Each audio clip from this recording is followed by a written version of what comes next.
Hi,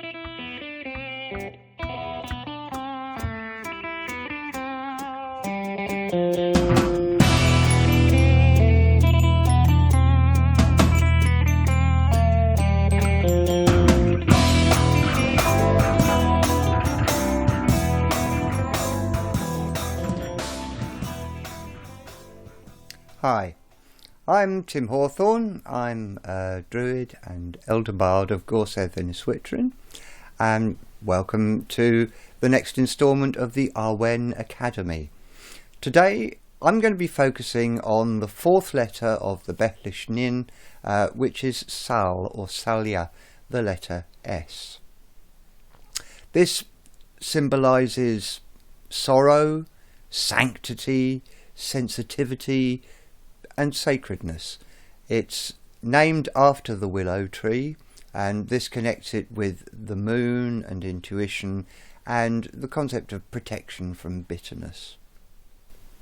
So linguistically, S is considered to be the queen of consonants. She evokes sparkling streams issuing forth from sacred springs and the soothing of sorrows. SH in Irish gets softened to a sound, and it also translates into an H in Welsh due to sound changes. So sibilant S stands for things like summer, which is Saura in Gaeilge, or Haf in Cymraeg. Sap is Su in Irish, or Sydd in Cymraeg. To sit is Sich in Gaeilge, or Estedd in Cymraeg, and to stand is Sias in Gaeilge, or Sefyll in Cymraeg.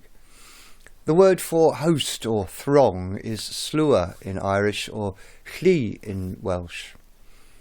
The term for a carpenter, sir in Gaeilge, or saer in Cymraeg.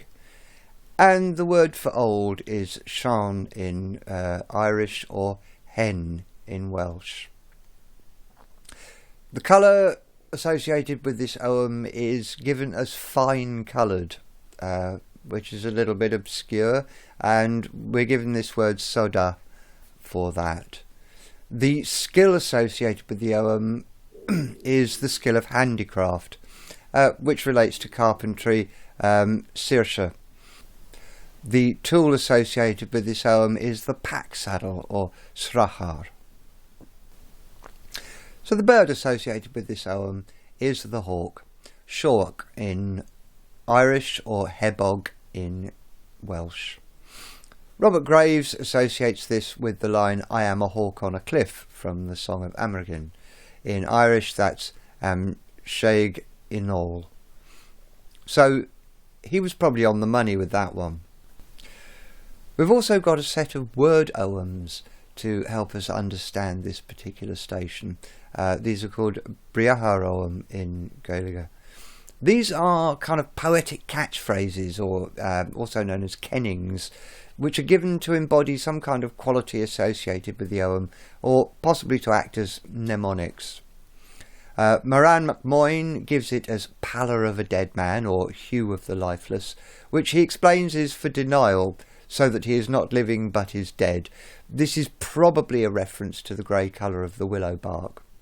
Macindoch gives us sustenance of bees, or activity of bees, for its bloom and for its catkin, more or less the same thing, which also makes sense of Collin's word Ogham, the beginning of honey. In literature, we've got characters like Slania, who was the legendary first king of Ireland, one of the Firbolg, descended from one of the sons of Nemed. He and his 4 brothers invaded Ireland with 5,000 men, and, as was the custom in those days, divided it amongst themselves, producing the 5 kingdoms or provinces of Ireland. Shreng was the champion of the Firbolg that severed Nuada's arm at the shoulder during the Battle of Moytura. We've also got Sav, who was the mother of Oisin by Fionn McCool. She was enchanted to take the form of a doe for refusing the love of Far Dorcha, the dark druid, and it took Fionn 7 years of searching to find her again. Shanka teaches Holland eloquence and oratory. He's noble and nimble in combat, we are told, a knowing and careful sage and advisor of the king. He is a just judge of all combats and legal cases. Holland's mortal father is Sultan Macroich. Now, I know I may have said in previous episodes that Holland's father was Lou. It's complicated. At any rate, Holland was brought up by Sultan and Dechtina in their house on Mahevni Plain. Years later, when Maeve invades Ulster, Sultan goes to warn King Prohor at Owenmacher and meets a rather grisly fate for his troubles. Incidentally, Orpheus in Greek legend received his gifts of eloquence and communication by carrying willow branches on his journey through the underworld. The tree related to this station is the willow, Sal or Salia, Heligan in Welsh or Salix alba in Latin. Incidentally, the Latin is probably a borrowing from the Gaulish or Irish. The white willow is a peasant tree. She is amongst the first to open her leaves in the spring and amongst the last to lose them in the autumn. It's notable for its quality to form new roots from cuttings and broken branches. White willow can reach heights of up to 80 feet. Willow wood is used for builders for rafters, floorboards and cricket bats. Willow is coppiced in osier beds or pollarded to produce withies, which can be used for all kinds of cottage industries and handicrafts. Wicker baskets were traditionally used to carry babies as well as fruit and vegetables. Coracles could be built on willow frames to which is attached a waterproof skin. In addition, tannin, fibre, paper, rope and string can all be produced from the wood and bark. Medicinally, salicylic acid drawn from the bark is used as a pain reliever. It's often called witch's aspirin. It has a great ability to ease rheumatism and other ailments brought on by the cold, damp weather. The burnt ashes of willow bark mixed with vinegar were used to remove warts and corns and superfluous flesh. Mrs. Grieve in the 20th century recommended it for treating dyspepsia, worms, chronic diarrhoea and dysentery. I'm just going to make the disclaimer that you should always consult a qualified herbalist before trying any of this at home.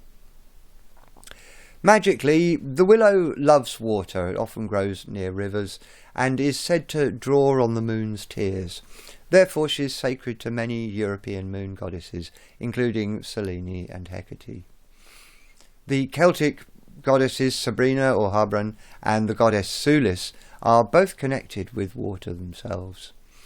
Willow was used to bind the birch twigs on an ash stake to make traditional witch's broom, and infamously sacrifices were burned inside a wicker man at Beltane. The willow tree provides solace for the grieving. Children and lovers have often found sanctuary within the protective branches of the weeping willow. This is the point in the story where the hero receives supernatural aid or some kind of mentor to help in the quest. So this initiation is the realisation of latent skills, particularly clairvoyance and imagination. And the challenge here is to trust your feelings and intuition and sense the undercurrents of a situation. So that's really it on Salia or Willow. If you'd like to help support me making more videos on bardic themes, please consider joining my Patreon team or making a one-time donation. There are links to that in the description below.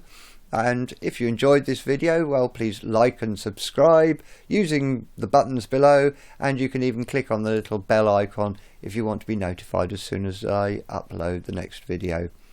Thank you for watching, and I'll see you soon.